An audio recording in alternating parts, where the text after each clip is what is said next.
On this day at the Sea Turtle Rescue Hospital, all 10 permanent tanks are full, and there are some temporary tanks being used. That's not unusual. Over the last few years, I don't remember a time that we've had empty tanks and sort of waiting for that next stranding to come in. Kelly Thorvaldson is the rescue program manager. She and the rest of the staff here see all sorts of cases. This summer, for the first time ever, they performed brain surgery on 2 injured turtles. We got 2 of these animals in this season, and it was what have we got to lose type situation. These animals aren't going to survive in this condition. It's hard to say what their prognosis is. I would just say that it's guarded, but we're working very hard on both of these animals. The prognosis is better for a female loggerhead, which is a bit more typical of patients here. She is a pretty amazing animal that she survived not only the flipper amputation from this crab trap entanglement, but also boat strike wounds in the rear for shell. We know that sharks are the primary predator for these animals in the wild. Sharks are going after their flippers, so it's probably something that these turtles have had to adapt to for millions and millions of years. Just how well sea turtles are able to adapt to amputated flippers was seen when the crew here was able to track a former patient after he was released. He made truly amazing migrations to his overwintering grounds and then to feeding grounds the next year and back to overwintering grounds, and so it was remarkable to see that. There's one common thread which connects many of the turtles which end up here.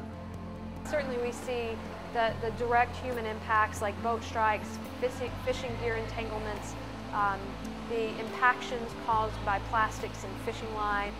Some, though, strand themselves, not because of injury, but because of illness. And the fact is, more sea turtles wash up dead on the beach than alive, and so the ones that are alive are often on their deathbed. The South Carolina Aquarium opened in Charleston in 2000, and caring for sick or injured sea turtles was a part of the mission from the beginning. In 2005, this hospital facility was established. That was an amazing, amazing time. It really took the program to the next level. Now, as the aquarium works on plans for the future, there could be changes ahead. We're figuring out how we can grow and where we can grow, and so what does that look like? There are a lot of different ideas on the table, maybe of how to bring it more to the public eye. There are already public tours of the facility here, but a more prominent place in front of people could be beneficial. I think we're doing an amazing job by rehabilitating each individual sea turtle and releasing it back into the wild, but hopefully we're saving so many more just through our education. The Sea Turtle Hospital, like the aquarium itself, is nonprofit, so there is some reliance on support from the public.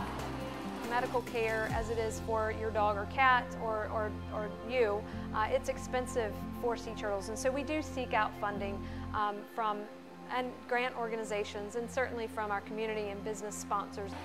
People and corporations are willing to embrace the effort to care for the sea turtles here. Kids are especially attracted to the cause.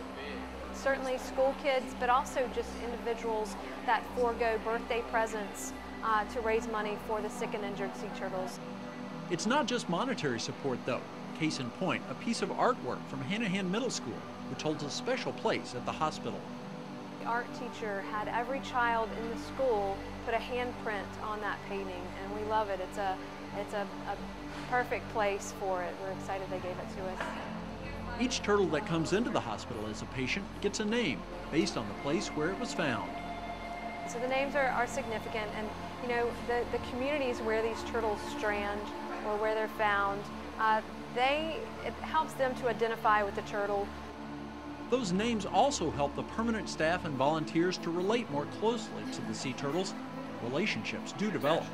Oh yeah, definitely. Especially this guy, he has so much personality. It's pretty crazy. We know that these are wild animals that are being returned back to the wild. So we don't get attached to them like we may get attached to a pet. But they each have different personalities. I mean, they really are remarkably funny and sometimes picky with food, and they just have different dispositions, and you can't help but bond with them. Though bonds develop, the ultimate goal is to always see the turtles leave. The greatest day is when we take them out to the beach and release them back into the ocean, and that's really, for us all, it's a great time of celebration. That brings such satisfaction that everything that the staff goes through to make it happen is very much worth it.